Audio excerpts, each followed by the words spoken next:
Welcome back, everyone. This is a more important topic as we start looking at using the AET tools to generate our FFA roster. We want to note that it's not a roster program, even though it can certainly function as one, but this will allow you to export data out of AET profiles and your student accounts and into the FFA roster, and it's really, really easy. And so really there's no need to go into FFA.org anymore, and we're not supporting FFA.org as an association because we only have capacity to support one tool. And so the tool we're using is AET because it is easier for teachers. We're going to show you how to do that, and it's relatively simple. But I would say this one and the first two are probably the three modules that we'll want to watch to make sure that we're able to do the things that are required of us. And just as a note, everything else that we've talked about so far is a lot of the other options are optional. So strategic planning in AET for officer retreats, that's optional. Using it as a classroom tool for work-based learning, SAE, that's optional. But this one is something that we will be using. We won't use FFA.org anymore for roster systems. So I'm going to share my screen.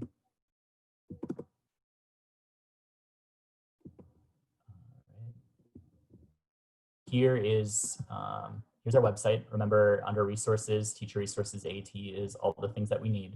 So importing students into the class roster, the help sheets here, that's going to take us over to AET. And there's kind of two different guides that we'll use. And so we'll kind of bounce between these two different resources here as we work in the system today. So let's go ahead and get logged in and signed up here. So I'm logged in as our system. So those of us on the call today, we can do the same.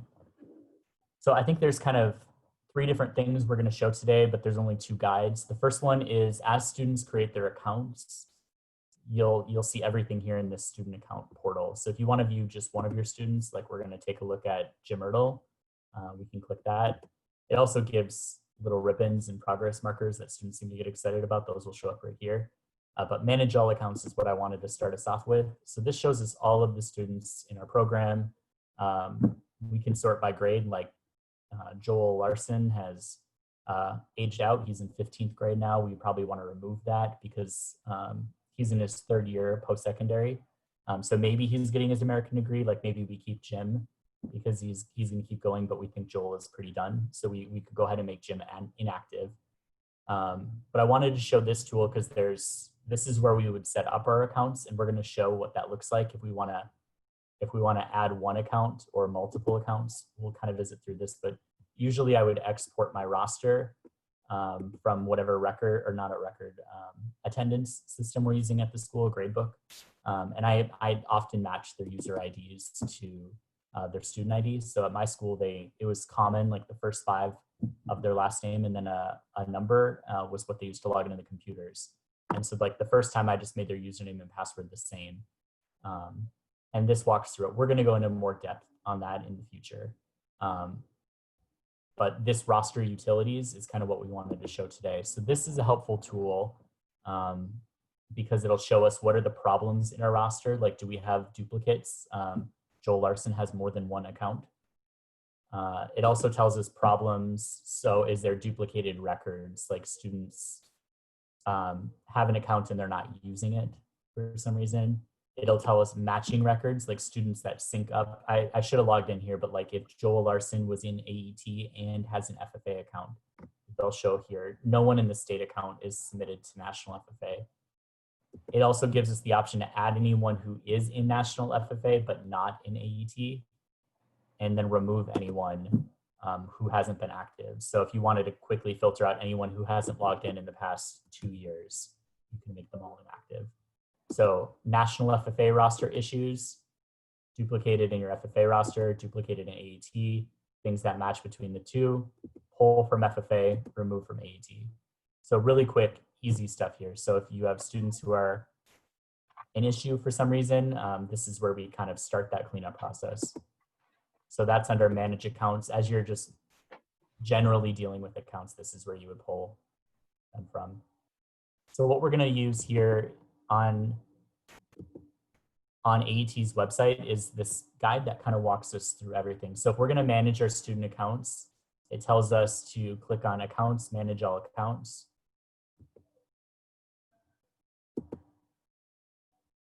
And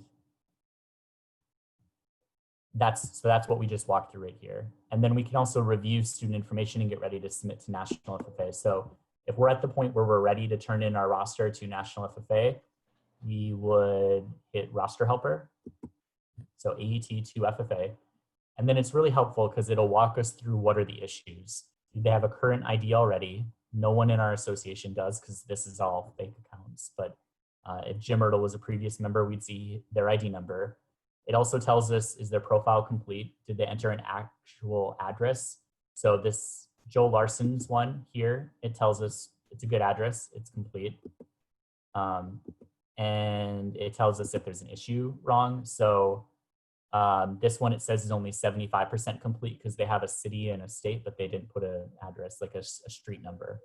So this is a lot easier than National FFA because it quickly tells you at a glance like what percentage of people don't or have something wrong. Grade number is something that we want. And then these other cells are items that are required by National FFA and us for their profiles. So for example, Larson's one is done. He said he's male, white, non-Hispanic, and we have all the information that we need. Note that they can also put do not answer if they choose to. And so if it's a small thing like this Jim Myrtle account is just maybe one thing missing here, we can quickly fill that in if it's a problem. It'll also tell you at a glance how many classes they're taking and if they have an SAE project. Remember, according to National FFA's rules, students have to have a plan for work-based learning and SAE right in the rule. So every student that's an FFA member ideally has an SAE project. I know that's not something we do a great job of enforcing, but that is in the National FFA Constitution and ours too. So this is really easy to look at a glance. You can then pick what membership type you want. And when we're ready, we just hit send to National FFA. So we could send everyone to it. We could only send our members, or we could just send the checked ones. Like I just want to send Joel Larson and submit him for membership. Okay, go ahead. Sorry for getting on here late, but if it was my first group, wouldn't I just tell them to do all? Yeah, this might be, so an affiliate chapter would just send them all, but we're entering all of our students in AET. True, okay. Not all of them might be in FFA. Yep, okay. So that's what this box is here for, is you can say, do not send at all. And you could say it's an ag ed student only, not an FFA member. And so you can quickly go through your lists and change them all. And in the system, they can opt in, or you can select what level they have. Like you can turn that off if you didn't want them to, or if you're affiliate, you can send them all. So you get to mark what's the degree. We do want all ag ed students though, because we want data on your entire program, but I wouldn't send all of them to FFA if they're not all members, because then you're gonna get a bill for all of them. We'll also double check this on our end. Like Lavin is gonna generate, you might be able to go in FFA.org and see an invoice, but that invoice isn't correct. It never has been for us. And so Lavin will send out invoices based on what you submit in this system in QuickBooks, and you'll get an email then with the bill on it. That accounts for, one more time? How quick's that turnaround gonna be, Lavin? Like, so the first invoice is gonna be sent November 15th, because that's the day when membership is due. And then that'll give you a couple weeks to get your payment processed through the school. And then you'll get monthly. So by the 15th of the month, every month, you'll get an updated one as you add students. All right, is that stuff due the 1st, or did that change with nationals? The board changed it at our board meeting so that it wasn't during national convention. I'm still gonna do mine over MEA, so the sucker's done. Sounds okay, great. No, and that's the reason why I was just asking. It's got to go through a board approval for us. So I can do it, I can submit it, but I'm just gonna have to hold that bill till the next month's board. Okay, all right, no. And those invoices are like you could submit your membership and then they're payable 30 days later kind of a thing. So we're not depositing checks until January anyway. It's not super urgent, but Lavin will send it because we need to adjust your state fees on there, like for the $6 rate that National FFA doesn't know about or work on. And then also we're collecting regional dues through the system and then distributing the dues out to the regions. So it'll just be one system that you do. You won't have to send multiple checks.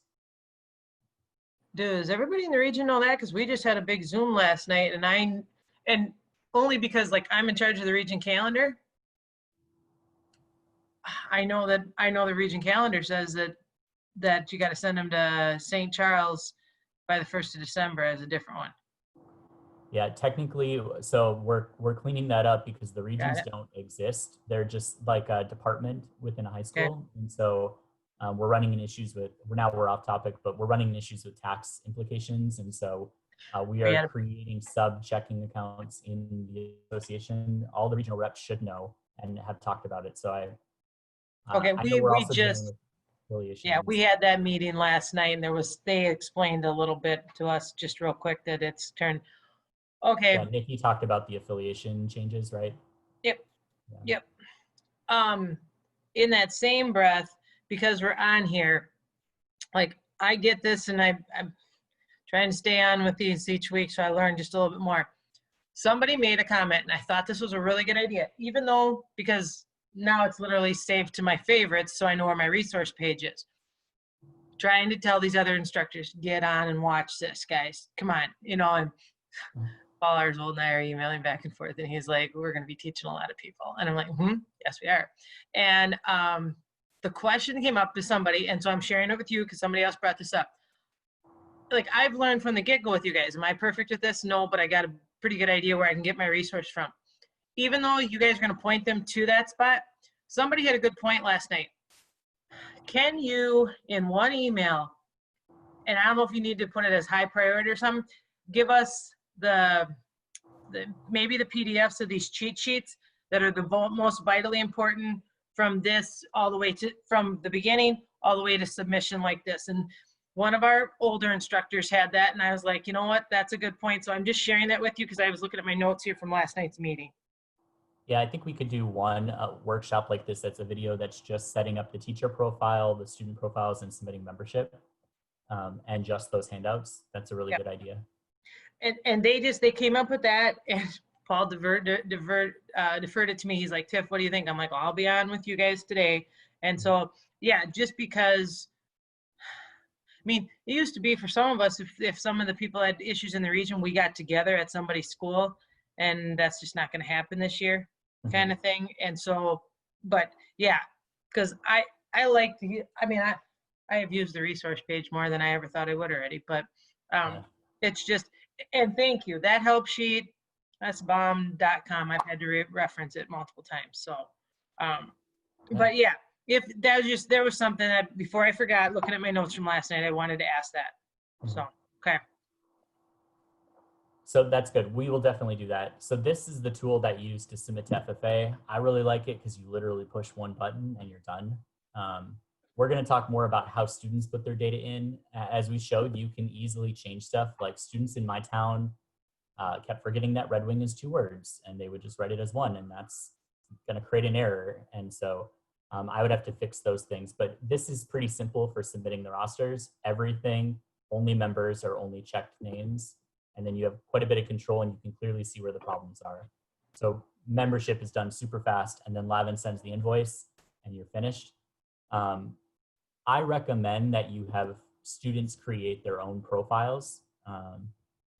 Really our goal here is that the goal is that you use this for everything in your program. Like you can use it for SAE records, for managing your FFA program for the calendar. Remember, you don't have to, but if you do use it as that tool, like Joel should be logging in at the beginning of the class, and then he's gonna do this manage his profile thing and fill out all this info. And then the roster is just pulling the info from his profile here, knowing that he's male, white, non-Hispanic, and his address. And so if you don't have students do this, and it tells them too, is it complete? If we don't have students do this, then you would need to do it the old school way of you manually type the information in for not only all the FFA members, but now we want it for all the Ag Ed students too for our data. So we think it's easiest to have students make these profiles. I think that would take a lot of the work off of you, and we can visit more and more about what that would look like, but it probably makes the most sense to do that way, where they create their own profiles. Because the other option is then in the FFA roster tool here, we would either manually change all these and create them for every single student, which I think would take a little bit of work. I mean, it's not going to be more work than what FFA.org is, but the one thing that's nice is it doesn't have invite codes like National FFA does. You can create a chapter number login, or you can create the add multiple accounts thing and just set it up for them. So there's kind of two different ways you can create the accounts, but I think just pulling your lists from your rosters is probably the easiest way.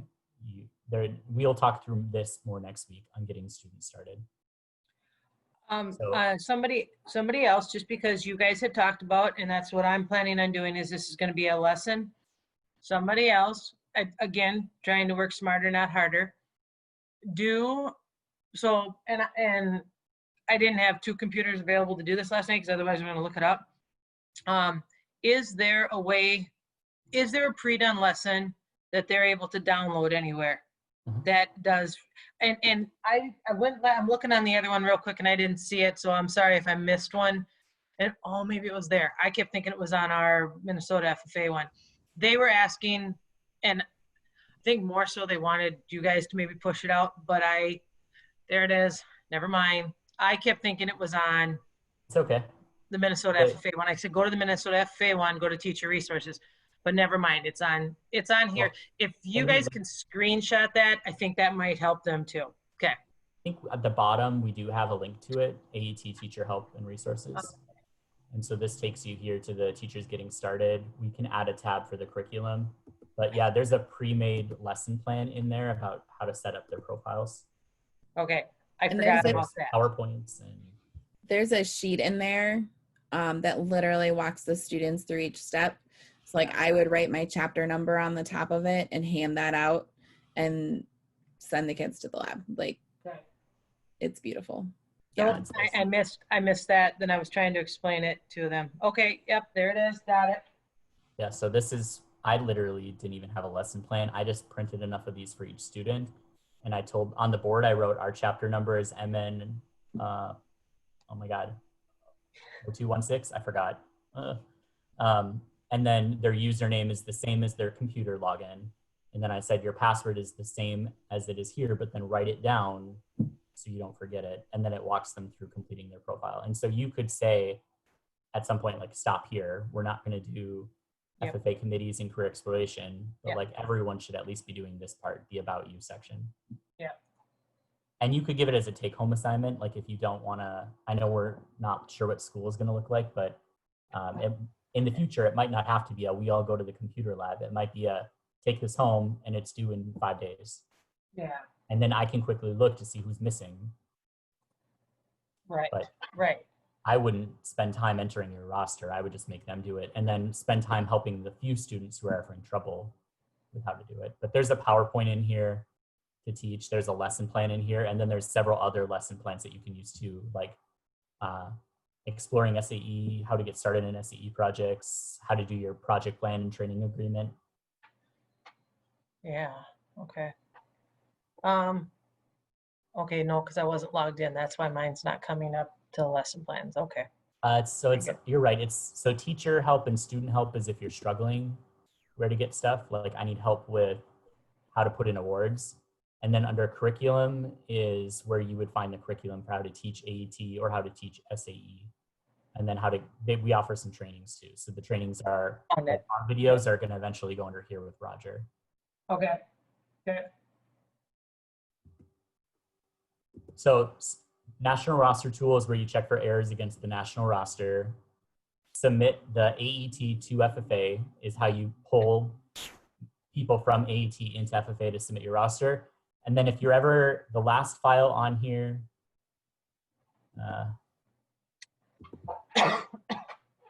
think I bounced around quite a bit.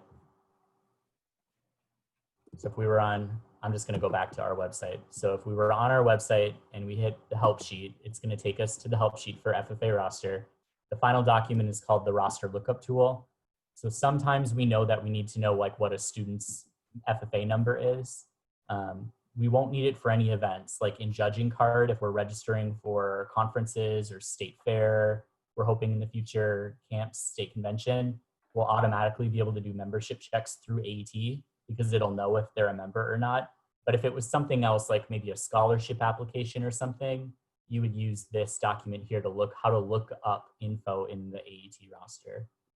And that tool is right here. So we hit FFA Roster Lookup, and we can just type the student's ID, we can type their name, and it'll find them. So it's not going to find anyone here because we don't have anyone, but like if we type Larson,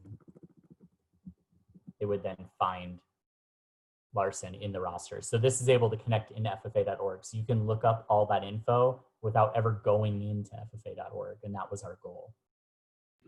This is also the page that fixes your award application errors. So if you take Larson out and just click search to table, it resets numbers and names to connect to each other. And so if you ever have an ID that's not showing up somewhere, just click search to table and it fixes it for some reason. I'm not in a chapter right now, so I probably can't show you how to do that, but do you want me to do that, Lavin? I mean, I don't know someone who isn't connected. That's just a fun bonus tip. We'll sneak in Nepal's right now.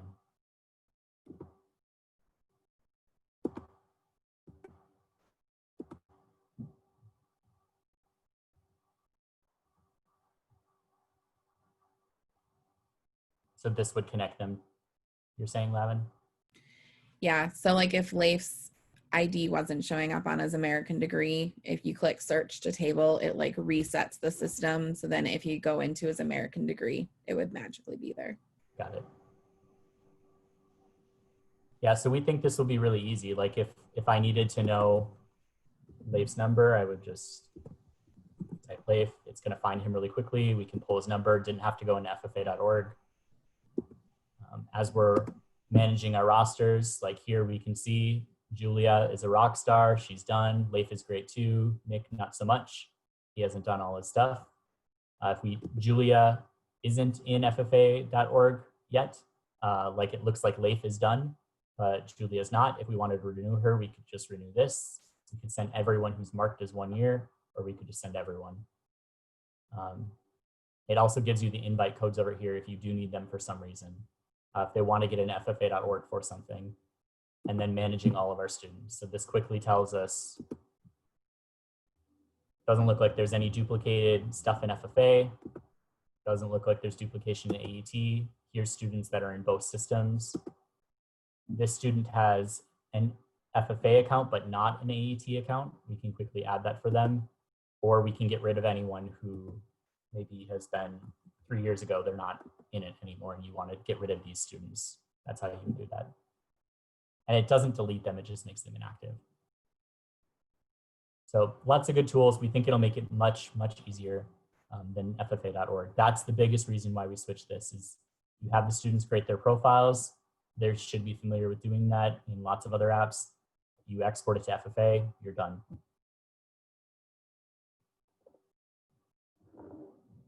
And the only other reminder I'd say is this is all ag ed students, not just FFA. So if we look in here and there's only 8 students for your 1 teacher, we're gonna push back and say we really, in order for that data to be useful, we need you to put in all the ag ed students because we want comprehensive data on the entire state in that survey and not just FFA members because those look very different. And so this is the type of data that we'll need to get grants, to get Perkins funding, all of that. And so we really want to make sure that all of our students are in. But you don't have to do a survey anymore, so that's a good thing. All ag ed students do this. Maybe you make it a grade in the class for a couple points, but you never have to fill out the Joel Larson, Zane Sheehan, MDE survey ever again. So I think that's all of it. Everything is on the website here under help sheets. We'll create the CEUs for this week once I get internet and power back at my house. And I think Lavin and I can then create it. But remember 1, 2, chapter profile, teacher profile, and then 7 are the only ones that are really required. We're using this for the FFA roster and we're using it for data. And so this is a lesson plan on how to teach with AET on day 1. We'll cover that next week, but you could just download that lesson if you wanted and run with it. Everything else going forward, this is if you grade SAEs or you want to use this tool for your SAE projects in class, these are all optional going forward. and these were optional here. We did these topics here in the middle, knowing that some people had officer retreats right now and wanted that content more quickly.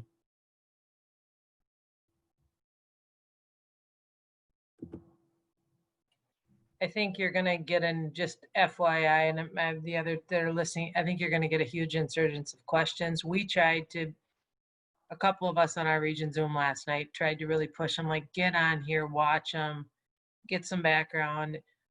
But yeah, and then of course some were like, I'm still working on program approval. Yeah, get some work in here and get this done.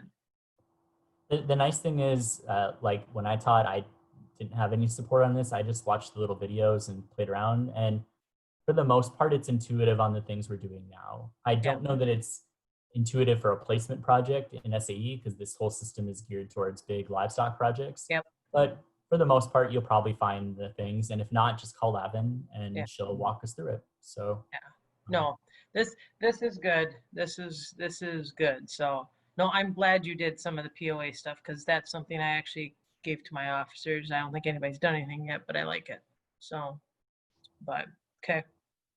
All right. So pretty much they create profiles, you push a button, send it to National FFA, Lavin sends you a bill. Rosters will take ideally a 10th of the amount of time they did before. That's all right, because I used to spend many a time of MEA trying to get it done. Right. Just no more Excel spreadsheets. Really, it's so much fun. And upload errors.